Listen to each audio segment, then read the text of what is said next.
Alright, what is up guys? We have season 38, war number 10 I believe. We're in the final week. So we're going up against XK9, who currently I believe is in 3rd place. They only have one loss as well. Ourselves, GT40, and XK9 all have 1 losses. So we knew that basically if we won this war, we would have a very good chance for 2nd place. If we lost it, it would mess everything up. So we really wanted to win this war. I had 6 fights for this war, or so I thought. It actually ended up being changed to 5, and then I think I misread 1, so I actually only had 4.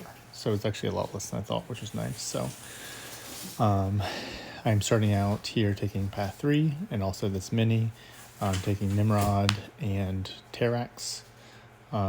It's been a little while since we had this war, so I honestly can't even remember who I use. I'm assuming I'm using Gallon. I think probably for both fights would be my guess, or Hulking. Probably Gallon. I don't know, I guess we'll find out. So I'm just boosting up here to start. I want to make sure I do max boosts. Make sure that I do not give up a death that might cost us 2nd place.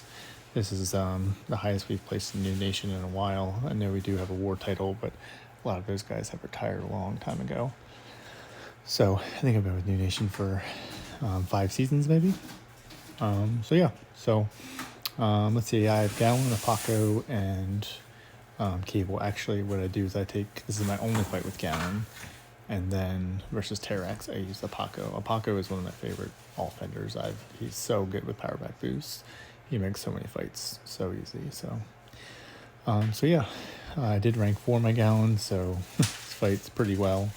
I have Suicides on. That's for Apaco for next fight more than anything else, but I knew this fight would be easy. I have a combat regen boost just to mitigate the damage. But as you can see, I'm already at 960 of those charge thingies, so and I'm at 999. So as soon as I either throw a special one or do a heavy, it's over, and the damage is 201,000. So Gallon's a beast. He's so good. He's so much fun to use. He's so easy to use. And next up, I have this Terax. This Terax is a rank 4. So with Apaco, my goal is to just parry him to let his rock field go down.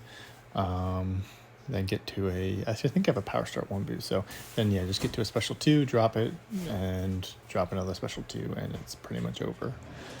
So I am able to parry him here, even though there's masochism because Apaco bypasses that kind of stuff.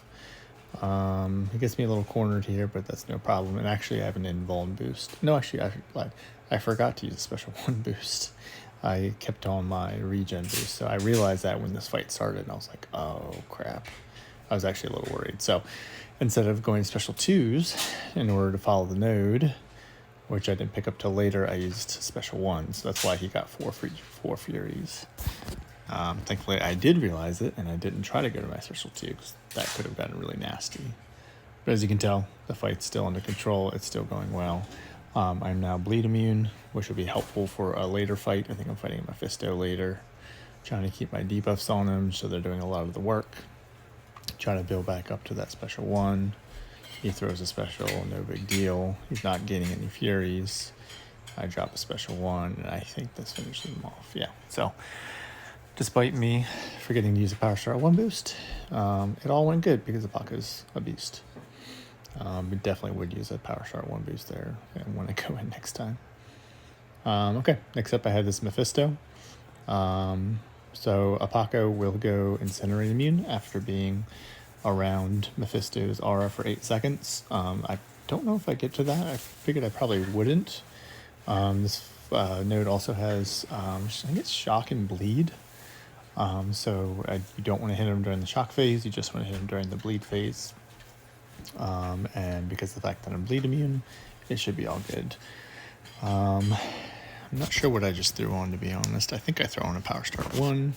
Conflictor I can just completely ignore because Apocalypse is a beast. And I did think about using Odin pre-fights here.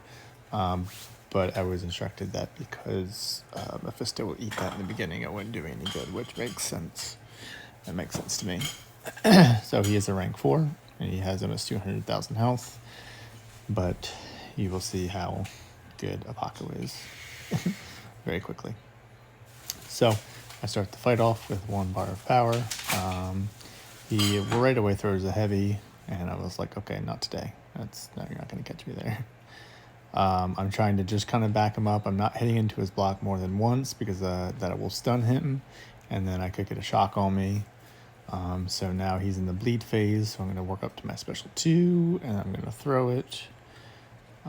He's going to gain a little bit of power here from his aura, but I'm not too worried about that, because I do have my 33% special reduction. I'm kind of waiting out his shock phase again, making sure he doesn't hit me with a special 1. It's happened to me before, and yeah, I'm not even incinerate immune yet, so I haven't been around with aura that much at all. And yeah, that's pretty much it. Fight was easy. The biggest thing with Mephisto that you want to look out for is if you have someone that's not incinerate immune, making sure that you do not get caught by a special 1, because incinerates are actually pretty potent. Now my alliance mate is going to take this Magneto, I believe. I think with the hulking. I don't think I'm taking it, but I am taking this Nick Fury. So not all my boosts have worn off, which is nice. So I was able to pop on, I think I popped on a Power Start 1 again, and then went in. So you're going to see some interesting things with this Nick Fury. Nick Fury tends to be stubborn when I fight him. I don't know why. I don't like fighting Nick Fury. So to start off, I threw strategy out the window and hit him during his shock phase quite a few times before I realized it, and was like, hey, maybe I shouldn't do that. Thankfully, those shocks are not very potent, and Apocalypse has a ton of health, about 82,000, so it really wasn't that big of a deal. And thankfully, worst case scenario with this Nick Fury, I am bleed immune, so his bleeds won't do too much damage. However, in his second life, he does hit pretty hard, so you do want to be careful with that. So yeah, you're going to see me here in the beginning. I totally forget about the shock portion of the node, and I just go ham. I get 1 shock on me. I keep going. I think is that when I noticed it? Okay, yeah. Nope, didn't notice it yet. I notice it now when there are 3 shocks on me. But thankfully, willpower is helping to mitigate a lot of that damage. So I waited until his bleed phase, and then I throw a special 2. And I think I lost track of the shock because I was focused on his tactical charges, because you don't want to mess those up. Now I just don't want to get backed into a corner, so he throws his special 2, just trying to back him into the corner. I cannot hit his block twice, because if I do, he'll parry him, and then I could get a shock on me. Although, as you saw, it really didn't do that big of damage. I tried to get that special 2 in before I got the 3 bars of power, messed it up. That was stupid. Thankfully, he barely punished me.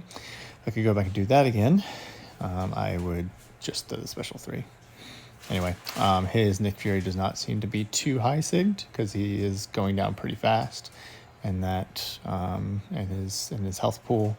I wanted to make sure he didn't get a special 1 off to get more tactical charges, so I kind of tried to play around that. I threw my special 1, and I think this kills him. It does. So, yeah, like I said, I thought I had 2 more fights after this, but I didn't. I thought I was going to fight, I think there was a Gallon there, and then there was a King group, but we ended up taking a King group with the Rincho, because it was a lot safer than Apocalypse. So that was the war. We ended up winning. We won pretty handily, 9-3. I can't remember if our battle group had any deaths or not. I think we had at least 1. But yeah, so at this point, it keeps us in second. And I think the only way we can lose second is if we face JA. I think JA has maybe 2 deaths, but they're ahead of us on attack bonus. So anyway, that'll do it for this war. Appreciate you watching, and I hope you guys have a wonderful day. Thanks.